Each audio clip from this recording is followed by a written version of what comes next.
Hey folks, how's it going? Thanks for checking out today's video. I'm Johnny and today I'm going to show you 3 ways you can install Power BI Desktop.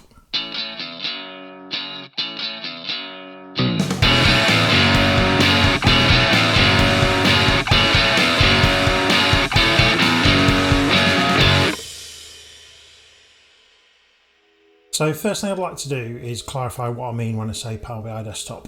It's very easy to think of Power BI as just one product, but it is in fact an entire ecosystem, and Power BI Desktop is just one part of that ecosystem. Power BI Desktop is the authoring tool for writing Power BI reports. It allows you to connect to data, transform and clean that data, and then organise it into a data model. Once that data model is formed, you can supplement it with additional calculations, and then you use that data model to create your reports using a range of visualization tools. Now, Power BI Desktop software is absolutely free. Woo-hoo!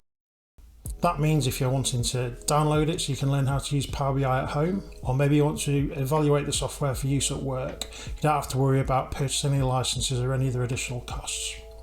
Now, there are a couple more elements to the Power BI ecosystem that are definitely worth mentioning. Let me show you. So what we've got here is Power BI Desktop. As mentioned, this is the software that you use to actually write Power BI reports. Then we have the Power BI service. So the Power BI service is a web service where you can collaborate and share reports. So once the report's actually been written using the desktop software, you publish it to the cloud, and that's where your colleagues can also access that report. Now, what if you work for a company where you're not allowed to use cloud services? Maybe due to the nature of the business or the type of data that you deal with, cloud services aren't permitted.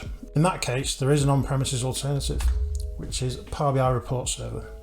Now, it doesn't have all of the same features as the Power BI service, but that same concept of it's somewhere where once you've written a report, you can publish it to share with other people still stands.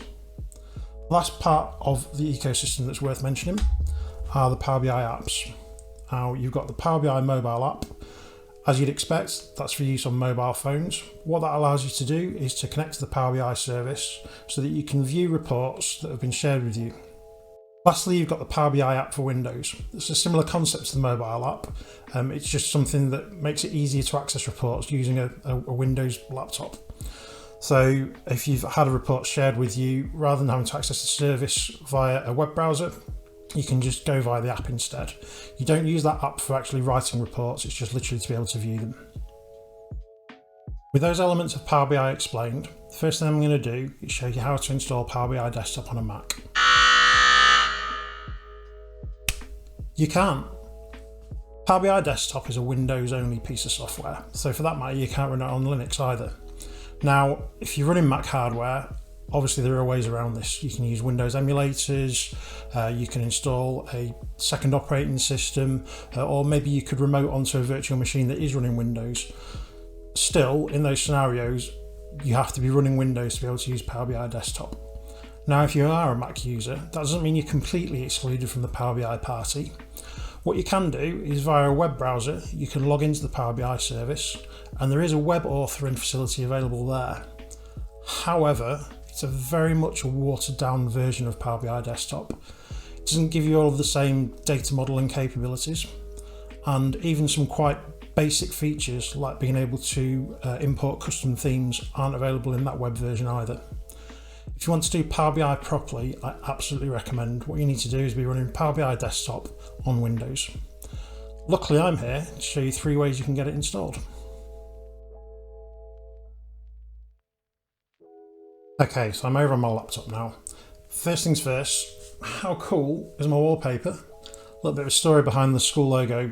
It was designed for me by a tattoo artist called Dave Wynn. This neon glowing version though is something that I've put together myself, and I'm pretty chuffed with it, to be honest. So let me know what you think. If you like it, maybe I can make it available for people to download. Anyway, on to how to install Power BI Desktop. So first thing we're going to do is we're going to go over to the Windows Store and go to the search bar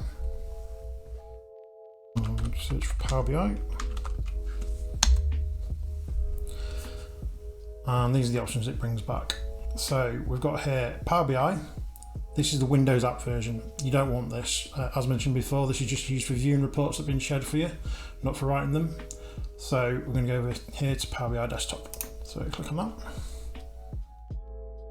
and over to install. And that may well take a few minutes for it to download.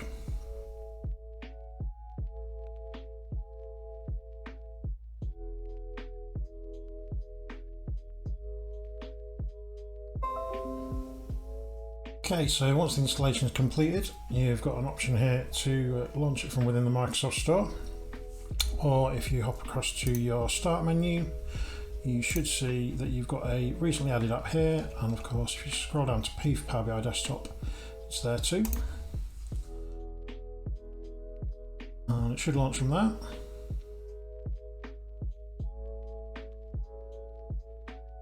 And there you are, set to go. So when would you use this method? Well, if you're at home downloading Power BI for personal use, you should definitely have access to the Windows Store. If you're using a works laptop, then in some organisations they do also allow the installation of some apps from the store too. So this is the easiest and quickest way to do the download. It's definitely the way that I'd recommend it. What if you don't have access to the Microsoft Store? What if it's locked down for you because it is a works laptop? If that's the case, then you need to use method 2. Here's method 2. So first thing I'm going to do is go to my web browser of choice, which is Google Chrome. And then from Chrome, we're going to go to powerbi.com. In the Power BI homepage, you want to go up to Products at the top, and under there there's a Power BI Desktop option. And from here, right in the middle of the screen is a big fat yellow download for free button. Don't press this button. If you press this button, all it does is launch the Microsoft Store, which is where we've just been. And if that option's not available for you, it's not going to work. So what you actually want to do is you want to come across to here to this See Download or Language options. Click on this and it brings you to the download center. Select the download option here. It will give you the option of a 64-bit installation, which is what I'm going to choose because I'm on a 64-bit machine. And then this will download the executable to install the software. Once that's downloaded, if we launch it, we'll get an installation wizard, and it's just a case of stepping through the wizard.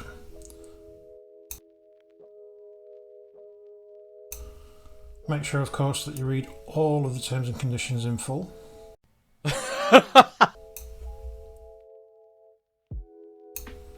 And default installation should be fine. And down here, it'll give you an option to create a desktop shortcut. Now, personally, I like to keep a really clean desktop. As you probably saw before, most of my apps are stored in my Start menu as opposed to on my desktop. However, because I'm such a Power BI fanboy, it is literally the only thing that I do keep on my desktop. So I'm going to keep that checked. And then hit install. And once again here, once the installation is complete, we're going to get the option to launch it from within the installer. I'm going to uncheck that for now because, of course, I now have a very handy desktop shortcut.